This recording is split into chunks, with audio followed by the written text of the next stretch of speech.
پھر اللہ تعالیٰ نے تمہاری توبہ قبول کی، یقیناً وہی بے حد توبہ قبول کرنے والا نہایت رحم والا ہے۔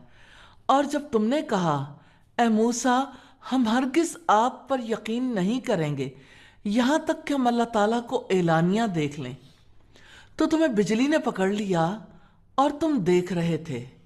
پھر ہم نے تمہاری موت کے بعد تمہیں اٹھایا تاکہ تم شکر کرو، اور ہم نے تم پر بادل کا سایہ کیا اور تم پر من و سلوہ نازل کیا۔ کھاؤ پاک چیزوں میں سے جو ہم نے تمہیں رزق دیا ہے، اور انہوں نے ہم پر ظلم نہیں کیا بلکہ وہ اپنی جانوں پر ظلم کرتے تھے۔ کیا ایک پیٹرن سامنے آتا ہے، نعمت ملی انہوں نے نافرمانی کی، پھر مہلت ملی، پھر نعمت ملی، پھر انہوں نے نافرمانی کی۔ فرمایا اور اس وقت کو یاد کرو جب ہم نے کہا اس بستی میں داخل ہو جاؤ، پس اس میں سے جہاں سے چاہو خوب کھاؤ، اور دروازے میں سے سجدہ کرتے ہوئے داخل ہو جاؤ اور کہو بخش دے، یعنی سبمیشن، ریپینٹنس اور ہیوملٹی کا اظہار کرو۔ ہم تمہاری خطاؤں کو تمہارے لیے بخش دیں گے اور جلد ہی ہم نیکی کرنے والوں کو زیادہ دیں گے۔ لیکن لوگوں نے بات بدل دی، ورڈز بدل دیے، ٹون بدل دی اور بات کو ایڈٹ کر دیا۔ یہ سب سے ڈینجرس مومنٹ ہے جب بندہ اللہ تعالیٰ کے حکم کو اپنی کنوینئنس کے مطابق کسٹمائز کر لیتا ہے۔ پھر جن لوگوں نے ظلم کیا انہوں نے اس بات کو جو ان کو کہی گئی تھی اس کے ماں سوا سے بدل ڈالا، تو ہم نے ان لوگوں پر آسمان سے عذاب نازل کیا جنہوں نے ظلم کیا اس وجہ سے کہ وہ نافرمانی کرتے تھے۔ یا اللہ تعالیٰ ڈیسیژن سناتے ہیں، ظلم پر عذاب آتا ہے اور نافرمانی اگنور نہیں ہوتی۔ چک مومنٹ ہے، آئیے ہم اپنے آپ سے پوچھیں، کیا میں نعمت کو اپنا حق سمجھ کر لے رہی ہوں یا اس پر شکر ادا کر رہی ہوں؟ کور میسج آف رکوع ہے، یہ رکوع ہمیں بتاتا ہے نعمت بچانے کے لیے اللہ تعالیٰ کو یاد رکھنا پڑتا ہے، اور جو قوم اللہ تعالیٰ کو یاد کرنا چھوڑ دیتی ہے وہ تاریخ بن جاتی ہے، چاہے کبھی کتنی ہی فیورڈ کیوں نہ ہو۔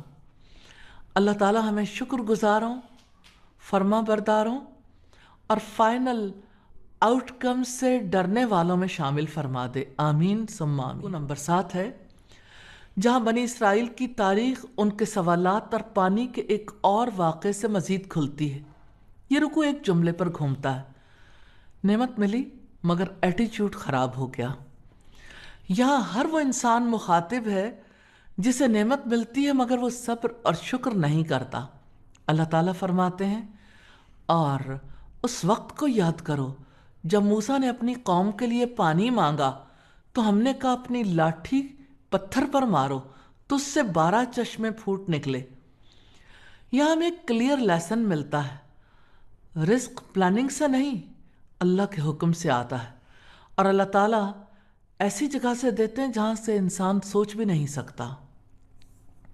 بلا شبہ سب لوگوں نے اپنے پانی لینے کی جگہ کو جان لیا۔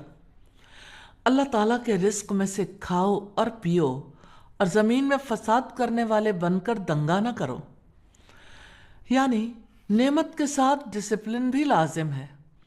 اور جب تم نے کہا اے موسیٰ ہم ایک ہی کھانے پر ہرگز صبر نہیں کریں گے، یہ بھوک کا مسئلہ نہیں تھا، یہ گریٹیٹیوڈ کریش تھا۔ اللہ تعالیٰ کی دی ہوئی نعمت کم لگنے لگی تھی اور دل ویرائٹی ڈیمانڈ کرنے لگا تھا۔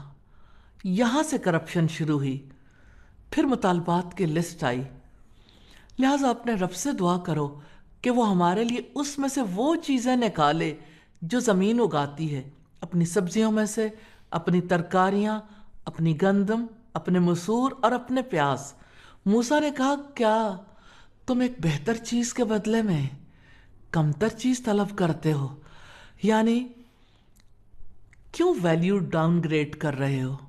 کسی شہر میں اتر جاؤ تو یقیناً جو کچھ تم نے مانگا ہے وہ تمہارے لیے ہوگا، اور ان پر ذلت اور محتاجی مسلط کر دی گئی، اور وہ اللہ تعالیٰ کے غضب کے ساتھ لوٹے۔ یہ اس وجہ سے ہوا کہ وہ اللہ تعالیٰ کی آیات کے ساتھ کفر کرتے تھے۔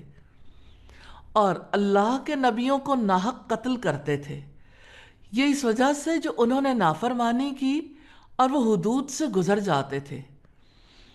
اللہ سبحانہ تعالیٰ ڈیسیژن سناتے ہیں، humiliation, dependence, decline and ultimately Allah's wrath۔ یہ سزا اچانک نہیں آئی، اس کے پیچھے ایک پیٹرن تھا، حق کو جان بوجھ کر ریجیکٹ کرنا، انبیاء کو قتل کرنا، نافرمانی کو لائف سٹائل بنانا، اور اللہ کی باؤنڈریز کو مسلسل کراس کرتے رہنا۔ یہ ایک دن کا گناہ نہیں تھا، یہ ایک لانگ ٹرم ریبیلین تھا جو وقت کے ساتھ نارمل بنایا گیا۔ سیلف چیک مومنٹ ہے۔ آئیے یہاں رک کر ہم سوچیں، کیا میں نعمت پر صبر کرتی ہوں یا فوراً کمپلین؟ کیا میری ڈس سیٹسفیکشن کرپشن کی ایک سبٹل فارم تو نہیں؟ کور میسج آف دا رکوع ہے، یہ رکوع ہمیں یاد دلاتا ہے اللہ تعالیٰ نعمت دیتا ہے، مگر نعمت کو باقی رکھنے کے لیے شکر بھی چاہیے اور صبر بھی۔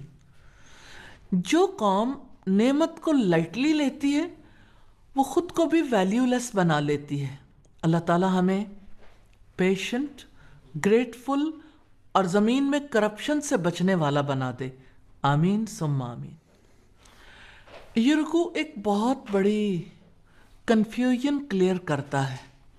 اللہ تعالیٰ سب سے پہلے کامیابی کا معیار خود ڈیفائن، ایمان لائے اور جو یہودی ہوئے اور عیسائی اور صابی، جو کوئی اللہ تعالیٰ اور آخرت کے دن پر ایمان لایا اور اس نے نیک عمل کیے، ان کا اجر ان کے رب کے پاس ہے، اور ان کے لیے نہ کوئی خوف ہوگا اور نہ وہ غمگین ہوں گے۔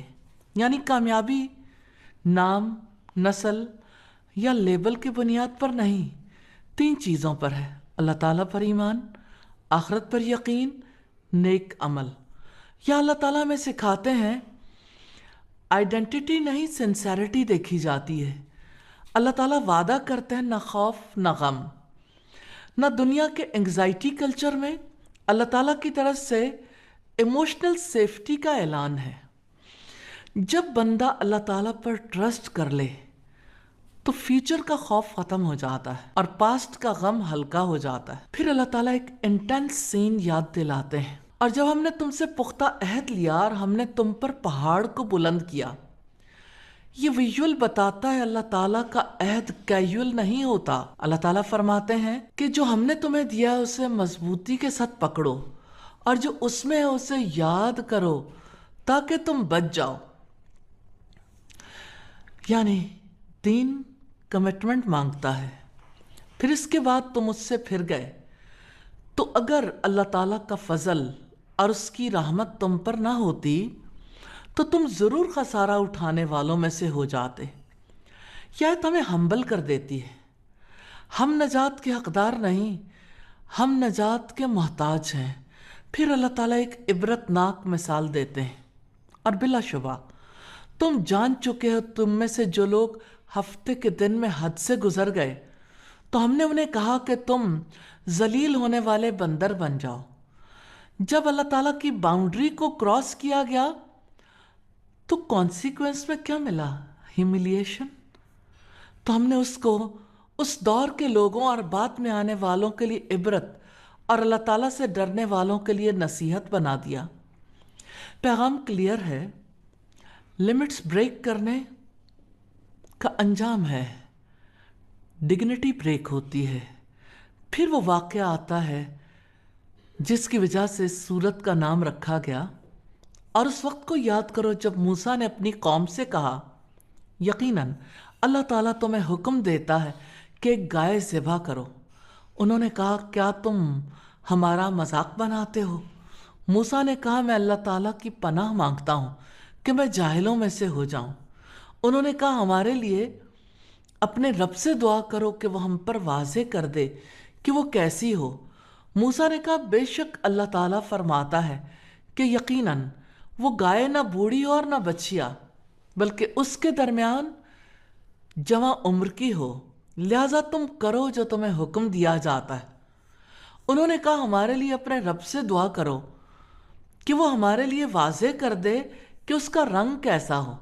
موسیٰ نے کہا بے شک اللہ تعالیٰ فرماتا ہے کہ یقیناً وہ زرد رنگ کی گائے ہو، اس کا رنگ چمکنے والا ہو کہ دیکھنے والوں کو خوش کرتی ہو۔ اللہ سبحانہ تعالیٰ نے ایک سیدھا حکم دیا، گائے ذبح کرو۔ حکم بالکل سمپل تھا، لیکن ریسپانس بہت ہی کمپلیکیٹڈ ہو گیا۔ سوال پر سوال ہوتے رہے، ڈیٹیل پر ڈیٹیل مانگی جاتی رہی، ڈیلے پر ڈیلے ہوتا رہا۔ اصل مسئلہ تو اوبیڈینس ریزسٹنس تھا۔ جب حکم واضح ہوا اور بندہ پھر بھی کلیئرٹی مانگتا رہے تو یہ سوال نہیں، اوائیڈنس ہوتی ہے۔ انہوں نے کہا ہمارے لیے اپنے رب سے دعا کرو کہ وہ ہمارے لیے واضح کر دے کہ وہ کیسی ہو۔ بے شک گائے ہم پر مشتبہ ہو گئی ہے، اور یقیناً اگر اللہ تعالیٰ نے چاہا تو ہم ضرور مقصد تک پہنچنے والے ہوں گے۔ موسیٰ نے جواب دیا یقیناً اللہ تعالیٰ فرماتا ہے کہ وہ گائے ایسی ہو کہ نہ جوتی ہوئی ہو کہ زمین میں ہل چل آتی ہو، اور نہ کھیتوں کو پانی دیتی ہو، صحیح سالم ہو اور اس میں کوئی داغ نہ ہو۔ انہوں نے کہا اب تم حق لائے ہو۔ پھر انہوں نے اسے ذبح کیا، اور وہ قریب نہ تھے کہ وہ کرتے، یعنی انہوں نے گائے کو ذبح تو کر لیا مگر ان کا دل مانتا ہی نہیں تھا۔ سیلف چیک مومنٹ ہے۔ آئیے ہم رک کر یہاں سوچیں، کیا میں اوبے کرتی ہوں یا ڈیبیٹ؟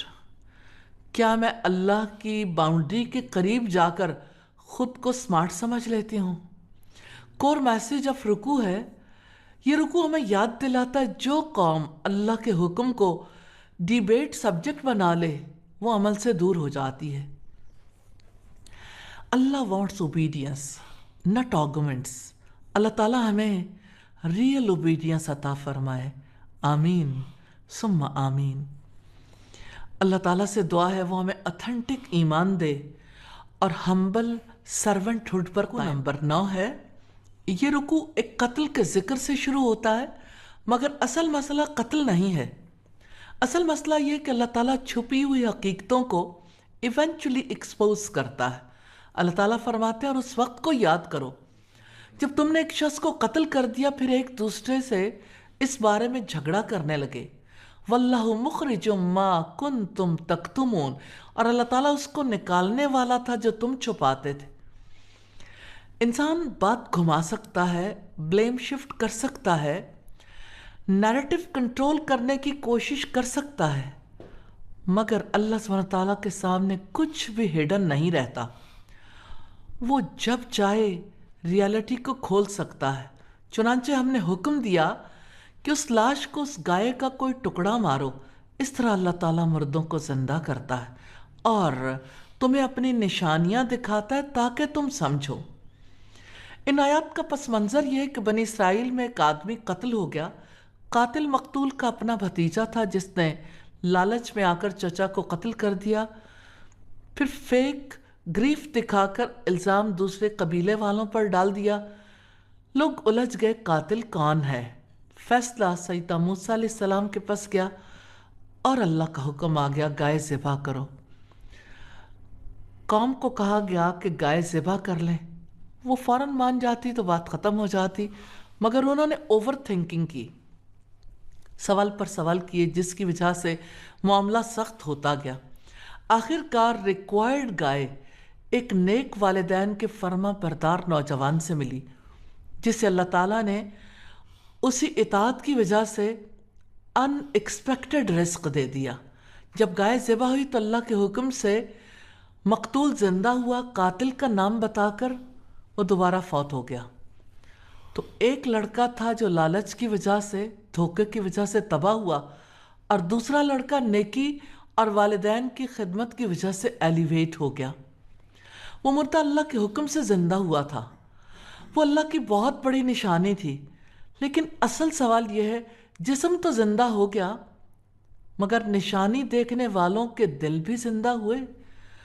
اصل ٹریجڈی دلوں کا پتھر بن جانا ہے۔ ثم قست قلوبکم، پھر اس کے بعد تمہارے دل سخت ہو گئے، تو وہ پتھروں کی طرح یا سختی میں اس سے بھی کچھ بڑھ کر ہو گئے۔ اس معجزے کے بعد دل سافٹ ہونے چاہیے تھے، مگر الٹا دل ہارڈ ہو گئے۔ اللہ تعالیٰ فرماتے ہیں اور بے شک پتھروں میں سے یقیناً کچھ وہ ہیں جن سے نہریں پھوٹ نکلتی ہیں، اور بے شک ان میں سے یقیناً وہ بھی ہے جو پھٹ جاتا ہے تو اس میں سے پانی نکل آتا ہے، اور بے شک ان میں سے وہ ہے جو یقیناً اللہ تعالیٰ کے خوف سے گر پڑتا ہے، اور اللہ تعالیٰ اس سے ہرگز بے خبر نہیں جو تم عمل کرتے ہو۔ یعنی کچھ پتھروں سے چشمے بہہ جاتے ہیں، کچھ پتھر پھٹ جاتے ہیں، کچھ پتھر اللہ کے خوف سے گر پڑتے ہیں، مگر یہ دل پتھروں سے بھی سخت ہو گئے۔ انسان کا اصل مسئلہ دلوں کا نہ پگھلنا ہے، نہ کہ لاجک کا نہ ملنا۔ افتطمعون ان یؤمنوا لکم، تو کیا تم طمع رکھتے ہو کہ وہ تمہارے لیے ایمان لے آئیں گے؟ حالانکہ یقیناً ان میں سے ایک گروہ ہمیشہ سے اللہ تعالیٰ کا کلام سنتا ہے، پھر اس کے بعد اس کو بدل دیتے ہیں کہ اسے سمجھ لیتے ہیں اور وہ جانتے ہیں، یعنی اللہ کا کلام سنتے ہیں، سمجھتے ہیں، پھر جان بوجھ کر اسے بدل دیتے ہیں۔ یہ اگنورنس نہیں، ڈیلیبریٹ ڈسٹورشن ہے۔ اور جب وہ ان لوگوں سے ملتے ہیں جو ایمان لائے تو کہتے ہیں کہ ہم ایمان لائے، اور جب بعض ان کا بعض کی طرف تنہا ہوتا ہے تو کہتے ہیں کہ کیا تم انہیں وہ باتیں بتاتے ہو جو اللہ تعالیٰ نے تم پر کھولی ہیں تاکہ وہ ان کے ساتھ تمہارے رب کے پاس تم سے جھگڑا کریں، تو کیا تم سمجھتے نہیں؟ یہ ڈبل سٹینڈرڈز ہیں، لیکن اللہ تعالیٰ فرماتے ہیں کیا وہ نہیں جانتے کہ یقیناً اللہ تعالیٰ جانتا ہے جو کچھ وہ چھپاتے ہیں اور جو کچھ وہ ظاہر کرتے ہیں۔ اللہ تعالیٰ سب جانتا ہے، جو آپ چھپاتے ہیں، جو آپ دکھاتے ہیں۔ اللہ کے سامنے کسی کی پی آر نہیں چلتی۔ پھر اللہ تعالیٰ ایک اور گروہ کا ذکر کرتے ہیں جو کتاب نہیں جانتے، صرف گیسز اور خواہشات پر جیتے ہیں، اور پھر اپنے ہاتھ سے لکھ کر کہتے ہیں یہ اللہ تعالیٰ کی طرف سے ہے۔ کیوں؟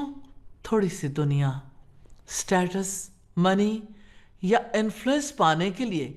اللہ تعالیٰ فرماتے ہیں اور ان میں کچھ ان پڑھ بھی ہیں جو کتاب کا علم ہی نہیں رکھتے سوائے چند آرزوؤں کے، اور اس کے سوا کچھ نہیں کہ وہ گمان کرتے ہیں۔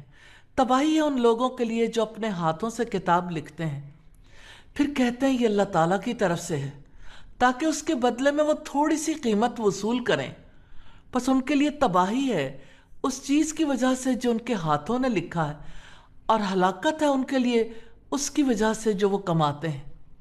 یہ صرف پچھلی امت کی بات نہیں، یہ ہر ایرا کے لیے وارننگ ہے۔ اب ذکر ہے ان کے فالس ہوپ سنڈروم کا، اور انہوں نے کہا جہنم کی آگ ہمیں ہرگز نہیں چھوئے گی مگر گنے ہوئے چند دن۔ اللہ تعالیٰ فرماتے ہیں کہہ دو کیا تم نے اللہ تعالیٰ سے کوئی عہد لے رکھا ہے تو وہ اپنے عہد کی خلاف ورزی کبھی نہیں کرے گا، یا تم اللہ تعالیٰ پر ایسی بات کہتے ہو جو تم نہیں جانتے؟ یعنی کیا تم نے مجھ سے کوئی گارنٹی لی ہے؟ کیا تم نے کوئی ریٹن ایشورنس لی ہے؟ اللہ تعالیٰ کلیئر کرتے ہیں کیوں نہیں؟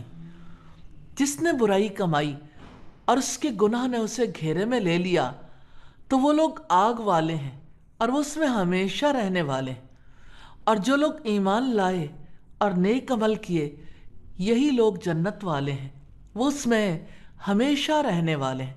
اللہ تعالیٰ کا ڈیسیژن ہے، جس کے گناہ اسے گھیر لیں وہ آگ والا ہے، اور جو ایمان اور عمل کے ساتھ آئے وہ جنت والا ہے۔ No shortcuts, no fake hope. Self check moment ہے۔ آئیے یہاں رک کر سوچتے ہیں، کیا میرا دل قرآن سن کر نرم ہوتا ہے یا ڈیفینسو؟ کیا میں آخرت کو سیریسلی لیتی ہوں یا کیجولی؟ کور میسج آف رکوع ہے۔ یہ رکوع ہمیں بتاتا ہے دل اگر زندہ نہ ہو تو معجزہ بھی فائدہ نہیں دیتا۔ اللہ تعالیٰ ہمیں سافٹ ہارٹ اور سنسیئر اوبیڈینس عطا فرمائے، آمین ثم آمین۔ رکوع نمبر 10 ہے۔ اس رکوع میں اللہ تعالیٰ بنی اسرائیل کو یاد دلاتے ہیں کہ تم نے خود وعدہ کیا تھا، اس پر خود وٹنس بھی بنے تھے۔ یہ کوئی پریشر ڈیل نہیں تھی، یہ کانشیس کمٹمنٹ تھی۔ اور جب ہم نے بنی اسرائیل سے پختہ عہد لیا کہ تم اللہ تعالیٰ کے سوا کسی کی عبادت نہیں کرو گے، اور والدین اور رشتہ داروں اور یتیموں اور مسکینوں سے احسان کرو گے اور لوگوں سے اچھی بات کہو اور نماز قائم کرو اور زکوٰۃ ادا کرو، پھر تم میں سے تھوڑے سے لوگوں کے ماں سوا سب اس عہد سے پھر گئے اور تم منہ موڑنے والے تھے۔ اور جب ہم نے تم سے پختہ عہد لیا کہ تم اپنوں کا خون نہ بہاؤ گے اور نہ اپنے آپ کو اپنے گھروں سے نکالو گے، پھر تم نے اقرار کیا اور تم خود اس پر گواہی دیتے ہو۔ اللہ تعالیٰ نے جو میثاق لیا تھا وہ صرف نماز اور زکوٰۃ تک محدود نہیں تھا، اس میں شامل تھا اپنوں کا خون نہ بہانا، ان کو ان کے گھروں سے نہ نکالنا۔ یہ اللہ تعالیٰ ہمیں سکھاتے ہیں دین میں ریچولز بھی ہیں اور ریلیشن شپس بھی۔ سب سے بڑا پیراڈاکس سلیکٹیو دین اختیار کرنا ہے، جیسا کہ بنی اسرائیل نے کیا۔ اللہ تعالیٰ فرماتے ہیں پھر تم تو وہ لوگ ہو کہ اپنے آپ کو قتل کرتے ہو اور اپنوں میں سے ایک گروہ کو ان کے گھروں سے نکالتے ہو، گناہ اور زیادتی میں ان کے خلاف ایک دوسرے کی مدد کرتے ہو، اور اگر وہ تمہارے پاس قید ہو کر آئیں تو تم ان کا فدیہ دیتے ہو، حالانکہ انہیں نکالنا تم پر حرام کیا گیا تھا۔ یعنی تم خود قتل بھی کرتے ہو، ایگزائل بھی کرتے ہو، انجسٹس میں بھی ایک دوسرے کا ساتھ دیتے ہو، اور پھر جب وہی لوگ قیدی بن کر آتے ہیں تو فدیہ دے کر چھڑاتے ہو، اور یہ سمجھتے ہو کہ قیدیوں کو چھڑا کر تورات پر عمل کر رہے ہو۔ اللہ تعالیٰ پوچھتے ہیں تو کیا تم کتاب کے کچھ حصے پر ایمان لاتے ہو اور کچھ حصے کا کفر کرتے ہو، یعنی اسے ریجیکٹ کرتے ہو؟ یا اللہ تعالیٰ ہمیں وارن کرتے ہیں selective obedience is equal to silent rebellion. یہ دین کو اپنی کنوینئنس کے مطابق یوز کرنا ہے۔ ان لوگوں کا حال یہ ہے جہاں فائدہ نظر آیا دین یاد آ گیا، جہاں قربانی مانگی گئی دین کو بھول گئے۔ یہی اصل بیماری ہے۔ اللہ تعالیٰ واضح ڈیسیژن سناتے ہیں تو جو تم میں سے ایسا کرتا ہے دنیا کی زندگی میں رسوائی کے ماں سوا اس کی اور کیا جزا ہو سکتی ہے، اور قیامت کے دن وہ سخت ترین عذاب کی طرف پھیر دیے جائیں گے۔ اور جو تم کرتے ہو اللہ تعالیٰ اس سے ہرگز غافل نہیں ہے۔ یہ وہ لوگ ہیں جنہوں نے آخرت کے بدلے دنیا کی زندگی خرید لی ہے۔ یہ ایک بیڈ ڈیل ہے۔ سنا ان کے عذاب میں کمی کی جائے گی اور نہ ہی وہ مدد دیے جائیں گے۔ سیلف چیک مومنٹ ہے، کر سوچتے ہیں کیا میں عبادات پر فوکس کرتی ہوں مگر معاملات اگنور کر دیتی ہوں؟ کیا میرا دین کمپلیٹ سبمیشن ہے یا selective acceptance? Core message of رکوع ہے۔ یہ رکوع ہمیں بتاتا ہے اللہ تعالیٰ کا دین آدھا ماننے کے لیے نہیں آیا۔ جو قوم دین کو فائدے کے لیے تو مانے مگر قربانی کے وقت چھوڑ دے، وہ دنیا میں بھی ہیوملیشن ہوتی ہے اور آخرت میں بھی۔ اللہ تعالیٰ ہمیں ٹرو اوبیڈینس اور جسٹ بیہیویئر کے ساتھ جینے کی توفیق عطا فرمائے۔ آمین ثم آمین۔ رکوع نمبر 11 ہے جب حق ایگو سے ٹکرا جائے۔ یہ رکوع اللہ تعالیٰ کے ایک عظیم احسان سے شروع ہوتا ہے۔ اللہ تعالیٰ فرماتے ہیں اور بلا شبہ ہم نے یقیناً موسیٰ کو کتاب دی اور اس کے بعد ہم نے پے در پے بہت سے رسول بھیجے، اور ہم نے عیسیٰ ابن مریم کو روشن نشانیاں دیں اور روح پاک سے اس کی مدد کی۔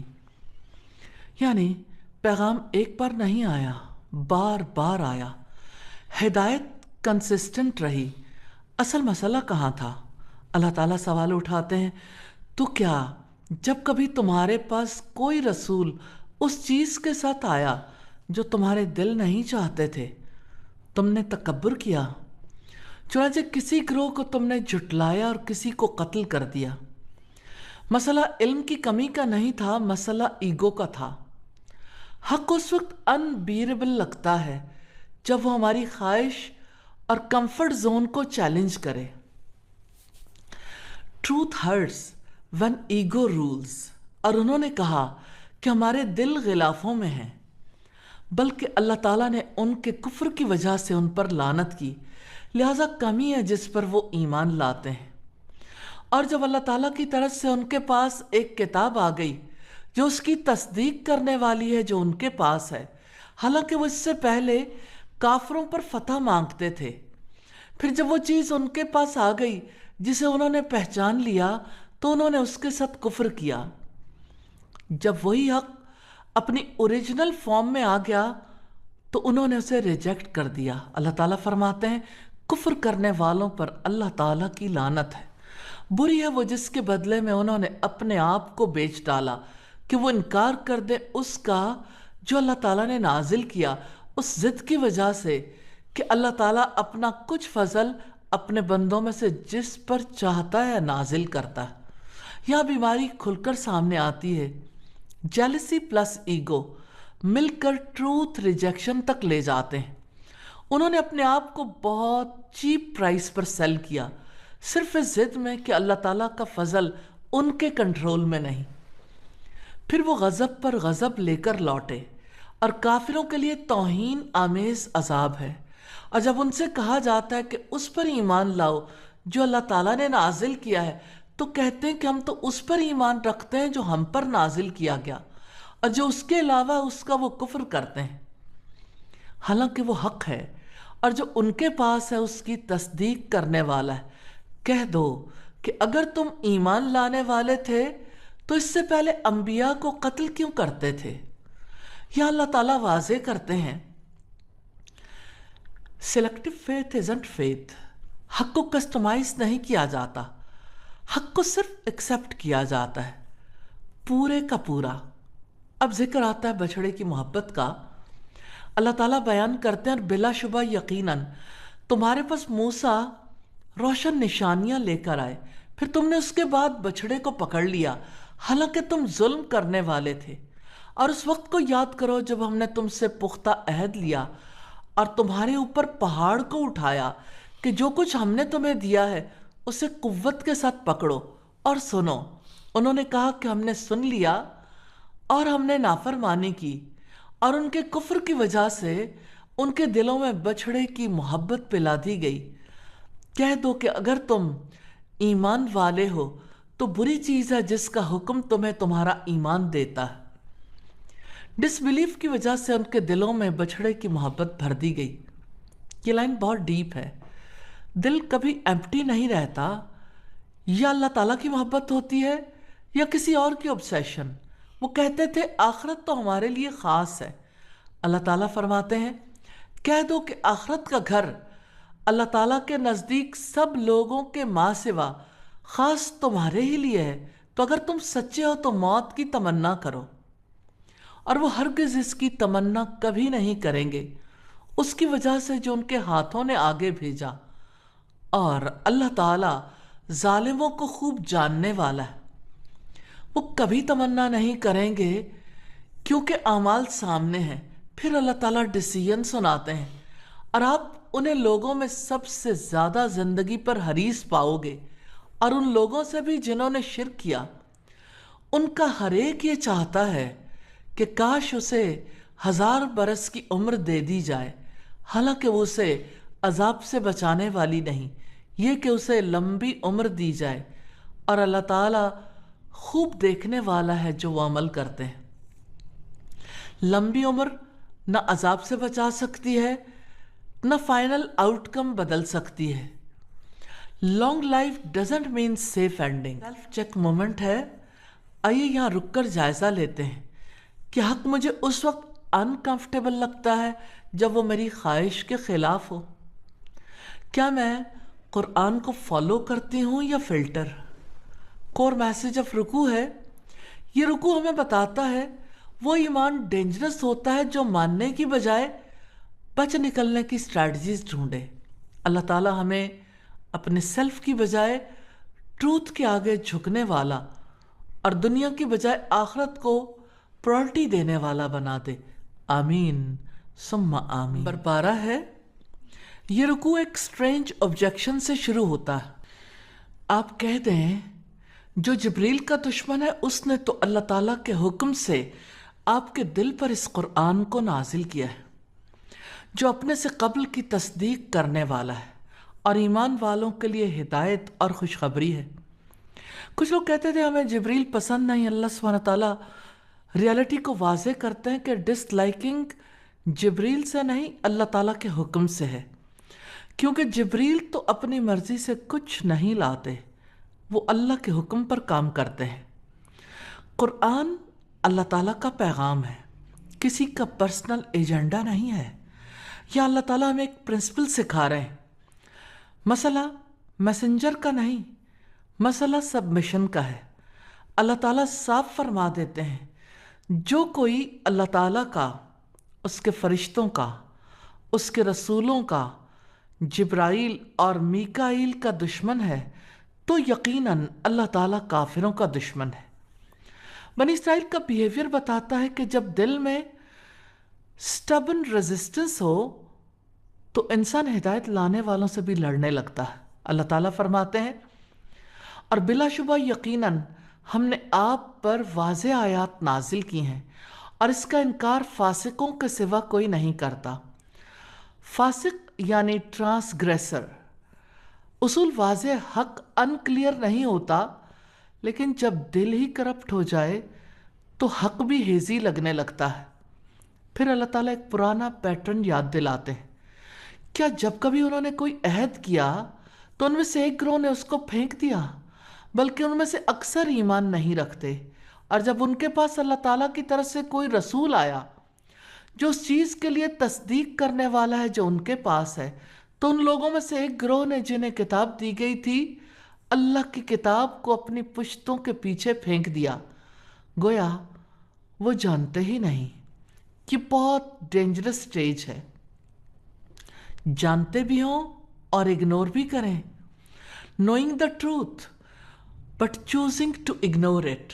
پھر ان کی ایک اور ڈیویشن سامنے آتی ہے، انہوں نے اللہ کے حکم کو چھوڑا، گائیڈنس کی بجائے شارٹ کٹس چنے اور جادو کے پیچھے لگ گئے۔ اللہ سبحانہ تعالیٰ واضح کر دیتے ہیں اور وہ اس چیز کے پیچھے لگ گئے جسے شیاطین سلیمان علیہ السلام کی بادشاہت میں پڑھا کرتے تھے۔ اور سلیمان نے کفر نہیں کیا، لیکن شیاطین نے کفر کیا۔ وہ لوگوں کو جادو سکھاتے تھے جو بابل میں 2 فرشتوں ہاروت اور ماروت پر نازل کیا گیا، حالانکہ وہ دونوں کسی ایک کو نہیں سکھاتے تھے جب تک وہ یہ نہ کہہ دیتے کہ ہم یقیناً آزمائش ہیں، چنانچہ آپ کفر نہ کرو۔ پھر بھی وہ ان دونوں سے وہ چیز سیکھتے تھے جس سے شوہر اور اس کی بیوی میں جدائی ڈالتے تھے، حالانکہ وہ اس کے ساتھ اللہ تعالیٰ کے اذن کے بغیر اس میں سے کسی ایک کو بھی ہرگز ضرر پہنچانے والے نہیں تھے۔ اور وہ ایسا علم سیکھتے تھے جو انہیں نقصان پہنچاتا تھا اور نفع نہیں پہنچاتا تھا۔ یہ ایک بنیادی نقطہ واضح ہوتا ہے، جب انسان ہدایت چھوڑ دیتا ہے تو وہ ایسے علم کی طرف جاتا ہے جو نقصان دیتا، فائدہ نہیں دیتا۔ اللہ سبحانہ تعالیٰ نے فرمایا حالانکہ بلا شبہ یقیناً وہ جانتے تھے کہ جس نے اس کو خریدا اس کے لیے آخرت میں کوئی حصہ نہیں، اور یقیناً برا ہے جس کے بدلے انہوں نے اپنے آپ کو بیچ ڈالا۔ کاش وہ جانتے ہوتے، انہوں نے خود کو بہت چیپ پرائس پر سیل کر دیا۔ کاش وہ سمجھ سکتے اصل راستہ کیا تھا، اور اگر وہ ایمان لاتے اور تقوی اختیار کرتے تو اللہ تعالیٰ کی جانب سے یقیناً بہتر ثواب ملتا۔ کاش وہ جانتے ہوتے۔ اصل پروٹیکشن یہ ہے تقوی پلس ایمان، not tricks, not manipulation, not dark shortcuts. Real protection is taqwa, not tricks. Comment ہے، آئیے خود سے سوال کریں، کیا میں مشکل وقت میں اللہ تعالیٰ کی گائیڈنس پکڑتی ہوں یا shortcuts? Core message of رکوع ہے، یہ رکوع ہمیں بتاتا ہے ایمان روشنی ہے، جادو اندھیرا ہے۔ ایک راستہ کلیرٹی دیتا ہے اور دوسرا ایلیوژن۔ یہ ڈیسیژن تو انسان نے خود کرنا ہے۔ اللہ تعالیٰ ہمیں اپنے کلام سے جڑنے والا، تقوی اختیار کرنے والا اور رشتوں کی حفاظت کرنے والا بنا دے، آمین ثم آمین۔ رکوع نمبر 13 ہے۔ اس رکوع کے آغاز میں اللہ سبحانہ تعالیٰ ایمان والوں کو بولنے کا ادب سکھاتے ہیں۔ فرمایا، اے ایمان والو، تم رائینا نہ کہو یعنی ہماری رعایت کریں، بلکہ انظرنا کہو یعنی ہماری طرف نظر کرم کیجئے۔ ایسے ورڈز استعمال نہ کریں جو اپیرنٹلی ٹھیک ہوں لیکن ان میں موکری یا مینیپولیشن کی گنجائش نکلتی ہو۔ یہاں ہمیں ایک گہرا سبق ملتا ہے۔ ایمان صرف دل کا نہیں، زبان کا بھی ٹیسٹ ہے۔ اللہ تعالیٰ کو وہ ورڈز پسند ہیں جس میں رسپیکٹ بھی ہو، انٹینشن بھی صاف ہو اور پیچھے کوئی ہیڈن ایجنڈا نہ ہو۔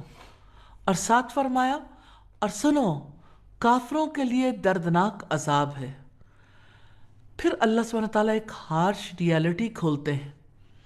اہل کتاب میں سے جن لوگوں نے کفر کیا، نہ وہ پسند کرتے ہیں اور نہ مشرکین کہ آپ پر آپ کے رب کی جانب سے کوئی بھلائی نازل کی جائے۔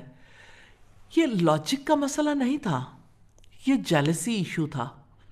اللہ تعالیٰ صاف فرما دیتے ہیں، اور اللہ تعالیٰ اپنی رحمت کے ساتھ جسے چاہتا ہے خاص کر لیتا ہے، اور اللہ تعالیٰ بڑے فضل والا ہے۔ فضل اللہ سبحانہ تعالیٰ کے اختیار میں ہے، لوگوں کے اپروول میں نہیں۔ جو آیت ہم منسوخ کرتے ہیں یا جسے ہم بھلا دیتے ہیں، ہم اس سے بہتر یا اس جیسی اور لے آتے ہیں۔ کیا آپ نہیں جانتے کہ یقیناً اللہ تعالیٰ ہر چیز پر پوری قدرت رکھنے والا ہے؟ یہ اصل بات یہ ہے، تبدیلی کمزوری کی علامت نہیں، حکمت کی نشانی ہے، اور یہ حق صرف اسی کو ہے جو ہر چیز پر قدرت رکھتا ہو۔ اللہ تعالیٰ پوچھتے ہیں، کیا آپ نہیں جانتے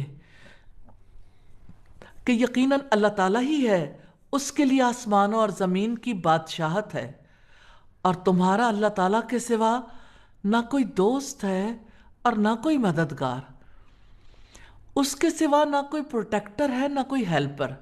پھر ایک وارننگ آتی ہے، کیا تم چاہتے ہو کہ تم اپنے رسول سے ویسے ہی سوالات کرو جس طرح اس سے پہلے موسیٰ علیہ السلام سے سوال کیے گئے؟ اور جو کوئی کفر کو ایمان کے بدلے میں لے لے، یقیناً وہ سیدھے راستے سے بھٹک گیا۔ سوال منع نہیں ہے، ضد منع ہے۔ سیدنا سعد بن ابی وقاص سے مروی ہے کہ اللہ کے رسول نے فرمایا، مسلمانوں کے حق میں سب سے بڑا مجرم وہ ہے جس نے ایسی چیز کے بارے میں سوال کیا جو حرام نہیں تھی، مگر اس کے سوال کی وجہ سے حرام کر دی گئی۔ یہ بخاری کی 7299 نمبر روایت ہے۔ اہل کتاب میں سے اکثر لوگ چاہتے ہیں بنا دیں اپنے دلوں میں حسد کی وجہ سے، اس کے بعد کہ حق ان کے لیے پوری طرح واضح ہو گیا۔ اللہ تعالیٰ یہاں حیرت انگیز حکم دیتے ہیں، چنانچہ آپ معاف کر دیں اور درگزر کریں یہاں تک کہ اللہ تعالیٰ اپنا فیصلہ لے آئے۔ یقیناً اللہ تعالیٰ ہر چیز پر پوری قدرت رکھنے والا ہے۔ یہ کمزوری نہیں ہے، اللہ تعالیٰ پر ریلائنس ہے۔ اصل فوکس کیا ہو؟ اللہ تعالیٰ ڈیبیٹ میں الجھنے کی بجائے عمل کی طرف لے آتے ہیں۔ فرمایا، اور نماز قائم کرو اور زکوٰۃ ادا کرو، اور جو بھلائی تم اپنی جانوں کے لیے آگے بھیجو گے اللہ تعالیٰ کے ہاں تم اس کو موجود پاؤ گے۔ یقیناً جو بھی تم عمل کرتے ہو اللہ تعالیٰ اسے خوب دیکھنے والا ہے۔ یہ ریمائنڈر ہے، nothing done for اللہ سبحانہ تعالیٰ is ever wasted۔ کچھ لوگ دعویٰ کرتے تھے جنت صرف ہماری ہے۔ اللہ تعالیٰ فرماتے ہیں، اور انہوں نے کہا کوئی شخص جنت میں ہرگز داخل نہیں ہوگا مگر وہ جو یہودی یا عیسائی ہو۔ یہ ان کی تمنائیں ہیں۔ آپ کہہ دیں کہ اپنی دلیل لاؤ اگر تم سچے ہو۔ کیوں نہیں؟ جس نے اپنا چہرہ اللہ تعالیٰ کے تابع کر دیا اور وہ نیکی کرنے والا ہو تو اس کے لیے اس کے رب کے پاس اس کا اجر ہے، اس پر نہ کوئی خوف ہوگا اور نہ وہ غمگین ہوں گے۔ یعنی جنت لیبل سے نہیں، ایکشن پلس سبمیشن سے ملتی ہے۔ ڈیبیٹس ڈونٹ ٹیک ٹو جنہ، اوبیڈینس ڈز۔ چیک مومنٹ ہے، آئیے اپنے آپ سے پوچھیں، کیا میں نے اپنے آپ کو واقعی اللہ تعالیٰ کے حوالے کر دیا ہے؟